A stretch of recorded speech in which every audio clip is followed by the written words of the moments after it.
अस्सलाम वालेकुम दोस्तों, कैसे हैं आप सब। मेरा नाम है खुर्शीद। आज हम डायरेक्ट एडमिन के ऊपर कुछ जनरल डिस्कशन करेंगे। डायरेक्ट एडमिन सी पैनल की तरह ही कंट्रोल पैनल है और इसमें भी आपकी वेबसाइट मैनेजमेंट, ईमेल मैनेजमेंट और भी बहुत सारे फीचर हैं। लेकिन अगर आप सी पैनल के से कंपेयर करते हैं तो इसमें आपको आइकन उससे कुछ कम नज़र आएंगे और लेआउट भी थोड़ा डिफरेंट नज़र आएगा।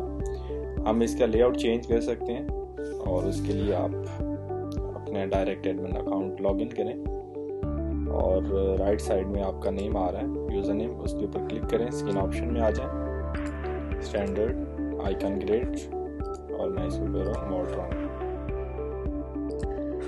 लेआउट हमारा सी पैनल से मिलता जुलता हो गया है। जब आपका अकाउंट सेटअप हो जाए, नेम सर्वर अपडेट हो जाए तो मेक श्योर कर लें कि आपके एनएस प्रॉपर रिस्पॉन्ड कर रहे हैं। और हम उसको कैसे चेक कर सकते हैं,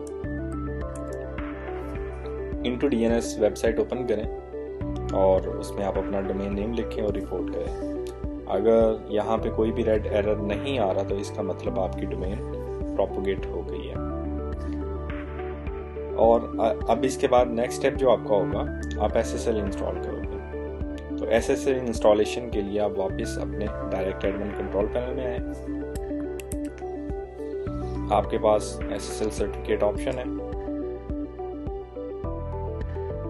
बाय डिफ़ॉल्ट आपका एसएसएल ऑटो इंस्टॉल नहीं होगा, तो इसको इंस्टॉल करने के लिए हम एसएसएल सेक्शन में आ जाएंगे। Free and automatic SSL let's encrypt, इसको आप सिलेक्ट करें। यहाँ पे बाय डिफ़ॉल्ट कुछ डोमेन सिलेक्टेड हैं और मैं इसमें एक और डोमेन ऐड कर रहा हूँ, mail. Encryption size 4096, by default जो भी आ रहा है आप इसको सेव कर दें। एसएसएल इंस्टॉलेशन इन प्रोग्रेस है, वेट करते हैं जैसे ही कंफर्म होती है। एसएसएल इंस्टॉलेशन कंप्लीट हो गई है, लेकिन आप अगर अपनी वेबसाइट को ओपन करेंगे तो अभी भी उसमें नॉट सिक्योर लिखा आएगा। तो इसके लिए आप नीचे बटन है force SSL with HTTPS redirect, इसको आपने चेक लगा के सेव कर देना, ताकि अगर कोई भी यूज़र आपकी वेबसाइट को ओपन करे तो वो ऑटोमेटिकली HTTPS के ऊपर रीडायरेक्ट हो जाए।